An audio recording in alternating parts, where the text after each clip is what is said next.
Pirates of the Caribbean. All right. Mike L here. This is Laser Brains. We're here to talk about a huge blockbuster from 20 years ago that I've never seen before. It's crazy you've never seen I this know. movie. Never, ever seen it. But I am Mike L and I'm joined by Joshua Mervell. That's yeah. right. I'm super excited to talk about this movie.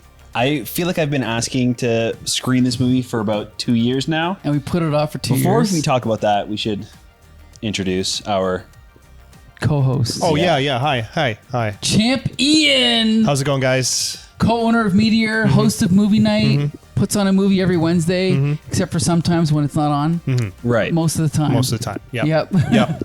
But so this was Joshua Mervell's pick, right? Yeah. So why did you pick this particular movie? This movie is one of my favorite movies of all time. This one, Curse of the Black Pearl, Dead Man's Chest, and At World's End are the three of them are just a fantastic trilogy. Okay, I heard other people say that you should only watch the first three. What's the reason the first three are the good ones? Because I feel like after the third one, Disney kind of does what Disney does with most of their stuff. You know, like it kind of turns into any other generic kind of Disney movie after that. Sure. This is like a film. You know what I mean? Like it's so No. Okay. it's not like just some product. Sure. You know. Well, okay. Can I want to give our first impressions? Okay. Sure. Yeah. Before me and Ian go, why don't you give your you saw it when you were a kid, I assume, right? Yeah, I was. Did you see this in theaters? No, I think a little bit too young probably to see this in theaters. Okay. I was like 7 or 8.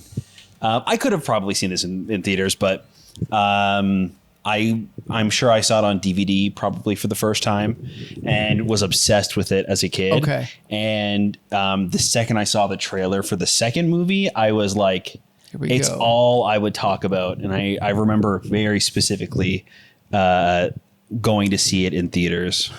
I think, one thing I'll say, I'm definitely surprised at how low scale, I guess, not low stakes everything is, like small scale it is. Like it's not this big spectacle with all this just nonstop action. There actually is a story and it's a lot of back and forth and we're in different locations and I didn't expect that.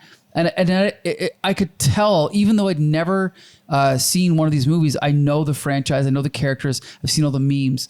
And what you said about how Disney kind of like takes over in the fourth and fifth film, I can tell by watching this one that they hadn't taken over yet. And that there was an actual story and an actual director that was making, like telling a nuanced story, even though it's based on a theme park ride, right? Right, which is pretty crazy. So I think Disney's live action movie before this was another movie based off of a theme park attraction. It was the Black Hole. No, the Bears one. It's a small world after all? No.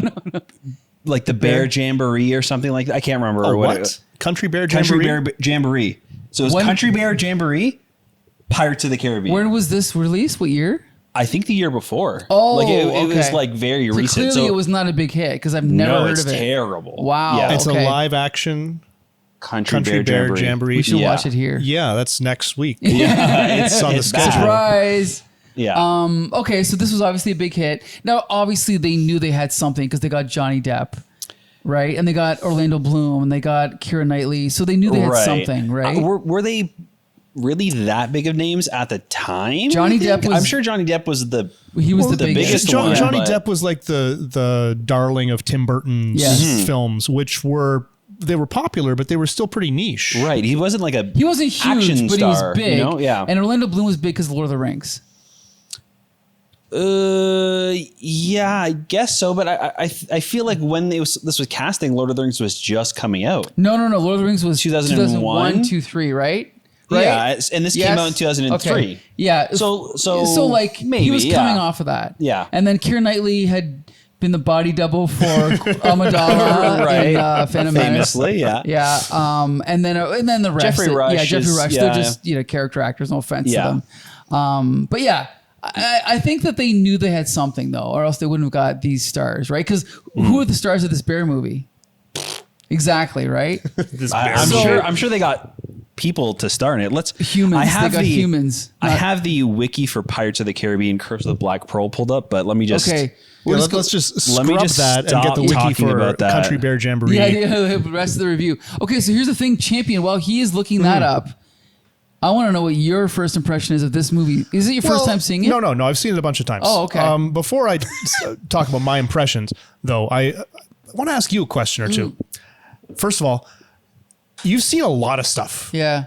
It just shocks me at some points. Like, oh, you've seen this, you've seen 80 movies this year in theaters, yet you haven't seen Arrested Development. You haven't seen... That's true. Never. Right? Maybe one episode. You haven't seen Pirates of the Caribbean. It's like these major properties that you just like, why did you skip this for as long as you did? That's a good question. I have a disease called Marshall-Falcine syndrome. No, I'm just kidding. I don't know what it is, but sometimes things just come along and I just go, nah. Like Fast and the Furious. There's like 13 of them, and I've never seen a single one of them. Right. Like ever. And then that's a little bit different than something like this, though. But I'm just saying it is a huge franchise. It made a lot of money. This made a lot of money. And it's just one of those ones where I think the first one came out and I just said, nah. And then they just kept coming out. They kept making money. I'm like, what's happening? Like billions. What am I missing here? Yeah. And I'd see clips on YouTube, and the one ingredient that attracted me to it was that I knew Johnny Depp was doing a Keith Richards impression. So I remember I remember watching the Keith Richards. He's in the second one, I think. The third. Yeah. I remember watching that on YouTube. But other than that, it just wasn't my thing. I don't know. I just never watched it. That's fair. That being said, I have seen all of the Twilight movies, all of the Lion, Witch, and the Wardrobe. What are those called? Chronicles of Narnia. Yeah. I've seen all those. I've seen all of the Hunger Games movies. Okay. So yeah, this is like a blind spot. Pirates of the Caribbean. That's interesting. That's interesting. Yeah. And a corollary to that question, you were mentioning to Josh that this was not what you expected in terms of it having a story, it being small scope. What were you expecting, or what would you have been expecting had you decided on your own to watch this, say, a couple of years ago? That's a good question. I guess more mindless action. And to be fair, I mean, like, we've all seen Marvel movies, right? One or two. And Marvel movies, they have their formula, but they lean as time goes by towards a lot of action with a little bit of gags thrown in and a little bit of this and a little bit of that. And I guess I expected this movie to be more like, what's that word? Like cobbled together. Right. And it wasn't cobbled together. Like, here are the set pieces and let's get from one set piece to the next. I feel like this was more of a story. I feel like Marvel movies are a good comparison, because if you watch like the first Iron Man movie, it doesn't feel like that. Right. It feels like it was a movie first, and then they were like, okay, let's make some fun action set pieces around what's going on. And that's really what these three movies are. Then after that, it turns into Ant-Man Quantumania. Sure, exactly. Where it's just kind of this garbled up mess to make another $1 billion with Johnny Depp. And even though I know Johnny Depp and I know Jack Sparrow, it's like when he's introduced, it's very subtle. He's there and he kind of sneaks into the movie, and he's got these scenes with the two guards that are very played out like comedy. And then the way that he works his way through the movie, it's like they didn't know what they had yet, so they weren't exploiting him yet. They were just 100%. They were just like, oh, well, we got this guy to play him, and he's kind of funny. We'll just let him do what he wants. Right? That's what it is. Well, he was kind of like a bit character in the script. Like, he was not the main character. Right. He was just kind of this like sidekick to Will and Elizabeth. Right. And then once Johnny was cast, it was kind of like a twist on that, right? Like they weren't expecting him to bring this character to the role. And it definitely kind of came about on set with him just ad-libbing, as I'm sure you could assume from watching the movie, that like a lot of the bits like weren't really scripted or not exactly scripted. So yeah. Champion, what do you think? I forget the first time when I saw this movie. It's closer to now than when the movie came out. Sure. I probably saw it for the first time 10 years ago. Probably sitting on the couch, Netflixing with somebody. Hey, have you seen this? No, let's put it on. And I was surprised. I remember being surprised the first time I saw it because I was kind of expecting the same as you, just some schlock. Right. But this movie is 2.5 hours long. Right. It's not some 90-minute get you in, get you out, blow some things up, have a sword fight, and let's move on. There's a lot of stuff going on. And at times it feels like when you're watching this movie towards the end, it feels like you're in a different movie than at the beginning because everything has changed. And the stories have woven their way from here to there. Now, you don't get bored with it.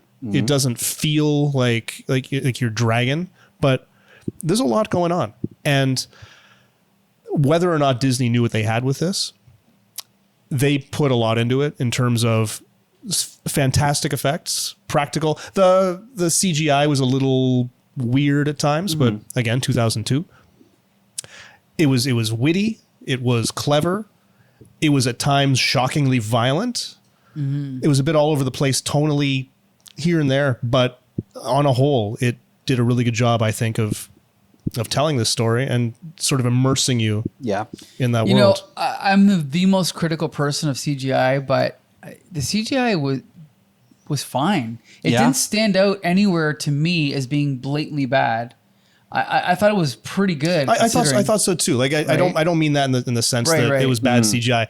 I meant that in the sense that it's obvious CGI. Sure, right? sure. Like you're looking at it and you can tell that a computer did this. Right, but it doesn't look stupid. No. And they did some clever things there too with sort of going in and out of live action and CGI with individual characters as they would wander in and out of moonlight. Yeah, which turns them into skeletons if you haven't seen the movie. And it's not like they did it like once as this big awe moment. They do it in like small moments where they did not need to do that, just to kind of show that this is going, like when Elizabeth gets back to the Pearl and the two guys are left behind and they're watching the crew in the cell in the bottom. They're like walking up the stairs and they're normal. And then just for a moment, there's like a crack in the thing where moonlight is coming through and they like quickly like change and then go back. Sure. Like it's just so the attention to detail and is I think great and definitely helps like immerse that like those CGI characters. But I also love the way that it's introduced at all, right? Like we don't know that this is going to be a thing until I believe it's when Jack Sparrow is in the jail and these pirates come down and one of them just reaches through the bars to choke him. And all of a sudden it's a skeleton arm. And Jack says what we're all thinking, that's interesting. Yeah.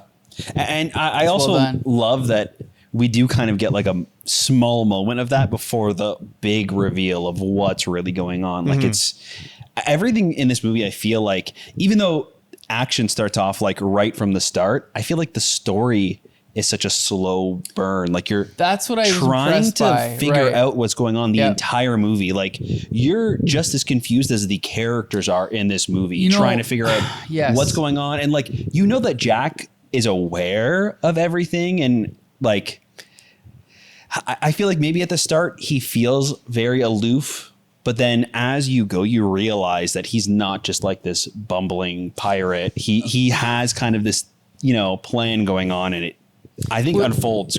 You know what's funny is, and I don't want to pick on Marvel movies, but I've seen so many of them, or even DC movies, right? Like superhero movies. But one of the things I really, really criticize about some of these movies is I think of Aquaman. First Aquaman. I love the character, but in the movie they give away everything in the first 4 minutes. And I'm assuming you haven't seen it, but in Wolverine, like Wolverine's original story was spread out over 15 years of mystery. In the movie, the first minute they tell you everything. But this is the opposite. It's like they have a mystery and they let it slowly unfold. And I admire them for that. Even Jack Sparrow's like backstory, it's never like outright told. Like it's never a plot point. Like this is the story of Jack Sparrow and how he became to be. In all of the movies, they're like slowly like sprinkled in the background, so you can kind of get a better idea of who this character is. But it's never just like, this is let's flash back to me as a kid to show my origin. Explain everything. It's You fly like a sparrow. Yeah. We'll call you Jack Sparrow. Yeah, exactly. Yeah, exactly. So did you pull up the Wikipedia for that other movie yet, or what's going on it was here? just Christopher Walken. Oh, Everybody else, I didn't really. okay. Yeah. So Was he dressed as a bear? Like what? yeah, exactly. I think so. I think they were all animatronic. Okay, well, that's crazy, but all right. Oh my god. Yeah. So now we're gonna talk about the cast of this movie. I guess obviously we have to talk about Johnny Depp, right? Yeah. Like he knows how to do comedy. He's damn funny in this movie, right? And as we said earlier, Yeah. he's doing a Keith Bridges impression, which is hilarious. Why not? Just like apparently when he did Willy Wonka, he did a Casey Kasem impression for some reason. Huh. I don't know why he would do that, It but didn't yeah. work. It wasn't good. No. But Yeah, that casting is like 1 in a million. Right. I don't think the movies would be this successful without him. Like with anybody else in the role, it's not Jack Sparrow. Like it's Right. not the same character. it would be the John Carter or the Lone Ranger Right, of yeah, Disney 100%. films. I know what you're Yeah. saying. No one would remember it. Yeah. Of course, he was in Lone Ranger. He but was. whatever. Yeah. What do you? Yeah, not great. What do you think, of Johnny Depp, Ian? He made the movie. Yeah. I mean, the movie was great even without him. Yeah. But you're right. That just pushed it over the edge to turn it from being a strong film to being a phenomenon. Yeah. And I love the sense that like I don't think Johnny Depp. This was kind of by accident that he created this persona.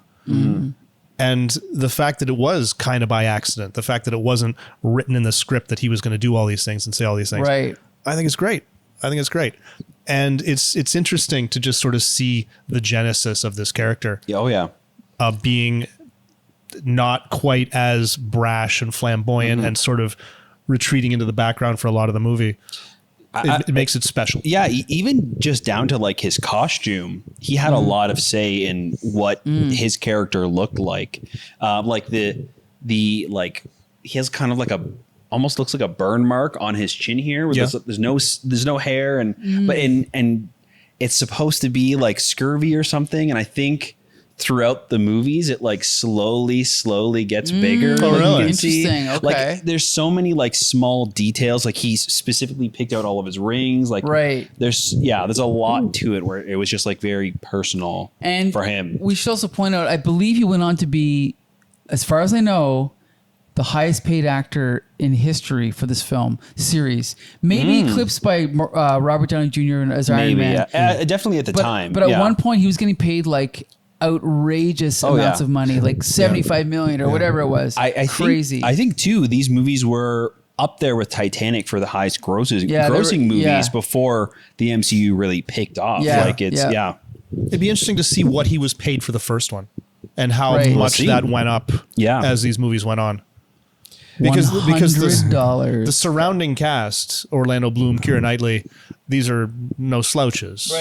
Right? Like I trying to figure out who the focus was, who I think they you thought should the star was going to be. Google it. Yeah. Johnny Depp paycheck or something. I don't know. Okay, we're gonna talk about Orlando Bloom as who? What's his character's name? William Turner. I thought he was fine. I think he was perfect. Yeah. I thought he was good. Right. I liked him in Lord of the Rings. I've never seen him in anything else besides Lord of the Rings and this. Champion, what'd you think of Orlando Bloom? I thought he was great. I Yeah. thought he was great. He did a good job of sort of straddling the line between like, oh, am I a pirate? Am I just a regular upstanding Right. citizen? He had that internal struggle. He's a cute, sort of shy-ish kind of a Yeah. guy at first, and especially when he's dealing with Elizabeth. Yeah. Right? Just sort of seeing him sort of pining for this girl. Mm-hmm. But then when he's at the blacksmith shop, he's back into his element. He did some great sword fighting there. Right, It was right, very right. convincing. Yeah. Yeah, I thought he was great. Joshua Mervell. Yeah, he's very fun. I think you're right. I really love his kind of loosening up, kind of coming into his own as the movie goes on. He's like very like rigid at the start and kind of robotic. Sure. And I feel like teeters on the edge of like wooden acting. But I feel like as the movie goes on, we see Will come into his own, and I feel like Orlando does the same. Like I feel like he kind of feels more in the role at that point. And I don't know if that's planned or not, but I think it really works for the character. I think it is planned. I think that there's this sense that as William Turner gets more comfortable with his identity as a pirate, his character loosens up and he becomes more loosened up. Yeah. So Keira Knightley. It's funny because again, this is, Ian, you're talking about my blind spots. She's one of these actresses that is like this huge box office star and is all over the media, but I've barely seen her in anything other than the body double of Queen Amidala. Well, that's to say, I don't know what the hell she's been in. Right. Like besides this. And Phantom Menace. Yeah. She must have been in something. Pride and Prejudice. Yeah, I know she's in Pride and Prejudice and a couple of those other movies, right? But like, she obviously, is she in all the 5 movies? 3. Anyone know any of our experts here and there? 3, nobody? And then... Okay. Oh, so you spoiler alert. 3. We don't want to say anything. She's in the first 3. Okay. Yeah. But I mean, this is where it's from, right? It's just like sometimes there's huge actors that have just bypassed like my, radar. Like I find out they're, you know what I mean? It just happens. I feel like she also has both like her and Orlando Bloom haven't really been in much since. Like, right. Maybe they don't need to. Maybe they made their millions and they're like, whatever. Yeah. Speaking of, he made $10 million for the first movie. Okay, so he was paid a lot. And then by the last movie, he was making $90 million. Hello. So altogether, it's an estimated $265 million for the 5 movies. Whoa. $250 million yes. for acting in one movie franchise. Jeez. Yeah. I'm jealous. I mean, he for really Keith Richards impression. Well, he really does make the movie like you were saying. Like it is a great movie, but he kind of elevates it. And let's be clear, like there was a period about a year or two ago when there was talk of replacing him and not using him. Right? I don't know what happened with that, but I think they were just like, fuck it, who cares? And then let's just use him. And then now they're going to plan it with him. It seems like they're bringing the 3 of them back for another one soon, which is, I'm sure, going to be very successful. Yeah, I'm sure it will. It'll be successful. Yeah. Yep. Will it be a good movie? No, probably not. Probably not. No. Maybe they'll have multiple versions of them.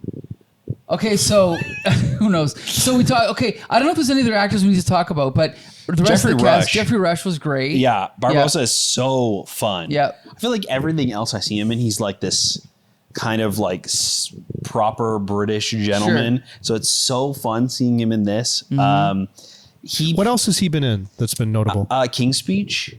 Okay, I haven't seen that, but I'm familiar with it. Really great. Yeah, it's just he's one of those guys I've seen him and everything, but I don't know what he's been in. Yeah, but he's been around forever. But he was super fun in this movie. I mean, a great villain. I love that he is kind of tied in with the characters so well too. Yep. Like it's not just this villain that shows up.